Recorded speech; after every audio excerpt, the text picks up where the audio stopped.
Welcome back to The Heat. South Africans shocked the African National Congress in this month's local elections by handing significant gains to the opposition. The once dominant party of Nelson Mandela now faces an uncertain future. Let's get back to our panel. Pusch Commey, let me start with you this time. You mentioned the EFFs on several occasions. That's the Economic Freedom Fighters in South Africa. They are on the left of the South African political spectrum. And as Adam Habib has pointed out, they did enjoy some gains at the polls this last election. Modest gains, but gains nonetheless. Yes. Who are the EFF and what role will they play now in South Africa? The EFF, basically, as their name indicates, the Economic Freedom Fighters have focused their brand and their message on economics. And that should rightly be so, because if you look at the history of the country, the foundation stone of the discrimination and apartheid was economic. The politics simply, trended the economic. It was about the distribution of economics and about the distribution of benefits to particular racial groups. So they have focused their message on the economics of the issue, and by hammering away at the inequalities and disparities in the post-racial South Africa, where the figures are like they say 10% of whites control 95% of the economy, according to some of those figures, and the land question, where they said the 10% of whites control 80% of the land mass of the country, and the mines and all the economic levers. By hammering away at that message, they hope to peel away a lot of support from the ANC, which has tried to play it in the center and try and balance things, the economics and the politics, in order not to see a collapse of things in South Africa. So by doing that, and also with their pedigree, and their pedigree being that most of them, their leaders, Julius Malema and Floyd Shivambu, were previously of the ANC Youth League, and they were quite a potent force in the ANC Youth League. And once they were expelled from the ANC, it's been a huge motivation factor in coming out and then chipping away at the old bloc. Right. And by doing so, by focusing on the economic and doing so, and also with their pedigree, knowing about the politics of the situation, as a new party, I think they've done significantly well in being able to capture the imagination of the South African public. And where they go from there is where we see if they can keep their shape. If they can keep their shape, they can become a real threat. Okay. Adam, South Africa is currently beset by huge problems, mainly economic. It has a high unemployment rate, around 27%. Growth has flatlined. We've got widening wealth inequality, corruption. The New York Times called it the brazen enrichment of ANC members. Will Jacob Zuma now address these problems in South Africa in any significant way, or will he simply dig in and will we have business as usual? So I think that there's two issues. I'd just like to respond to the EFF thing. I think that that's a very optimistic version of the EFF. I think it's absolutely right that economics is the central issue. But I think that South Africans are also very concerned about a kind of thoughtful approach to addressing economics. That doesn't mean it mustn't be radical. I think it needs to be radical in addressing inequality and poverty alleviation. But I also think that they need it to be rational. And there is a question that has to be had about whether their approach to the EFF, as it sees it as important in holding Jacob Zuma accountable, in playing a spoiler role. But I'm not so sure that they're convinced that putting Julius Malema in charge of Johannesburg or putting Floyd Shivambu in charge of Cape Town would actually do much for the cities of Johannesburg or Cape Town.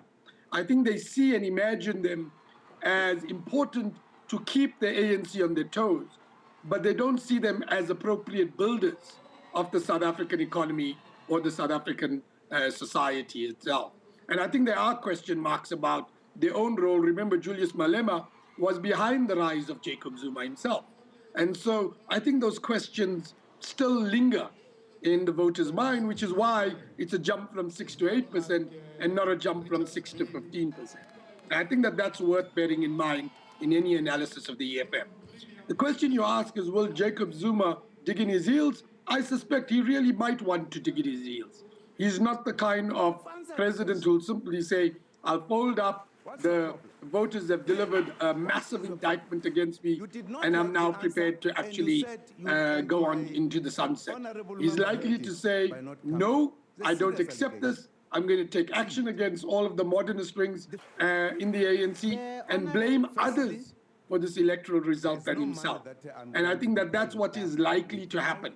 The problem is that I think if the ANC allows him to do that, then sooner or later in 2019, they're going to pay the cost at the polls. Whether to the EFF or to the DA, they're going to pay the cost at the polls.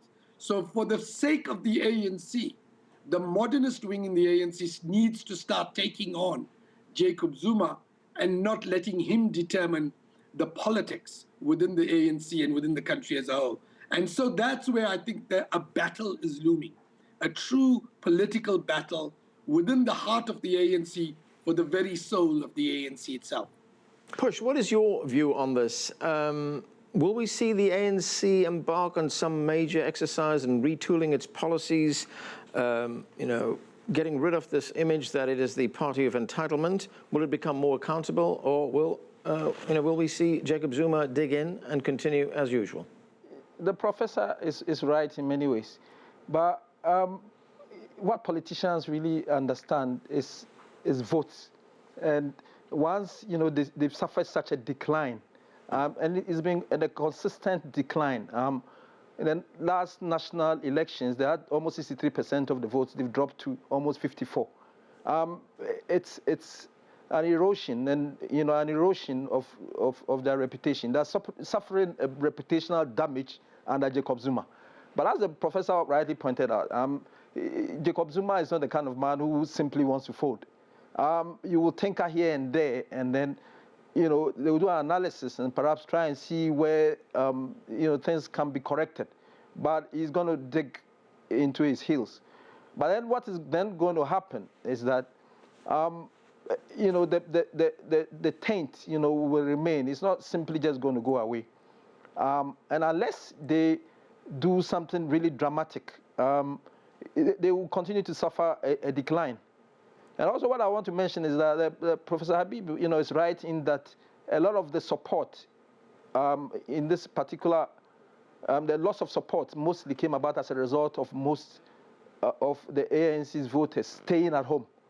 Some of them actually just annoyed with the party and simply just staying at home. And then it partly accounts for their decline. So it's possible for them to institute reform and then go on a campaign to win back their voters or get those voters out there in the next election to actually show up.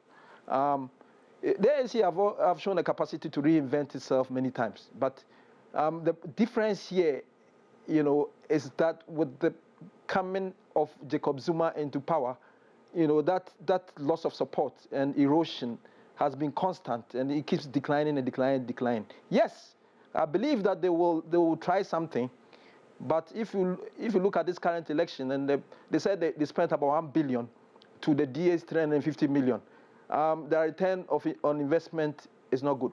Right. Adam, you mentioned 2019. That's when South Africa has national parliamentary elections. Given the current trajectory of the ANC, is it likely to lose significantly in 2019 if it doesn't change anything? Can the Democratic Alliance get the kind of swing that it would require to perhaps put it into power? So I think that in 2019, if the ANC doesn't do anything, I think it's very likely that it will fall. And it will fall below the 50%. I'm not so sure that that necessarily means that the DA will become the majority party. I doubt that, in fact.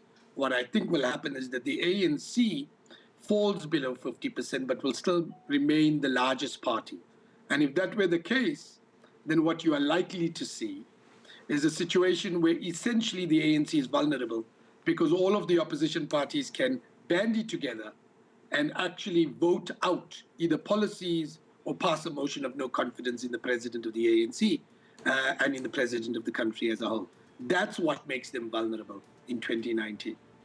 Okay, Adam, Habib, Pusch Commey, thanks to both of you for joining us.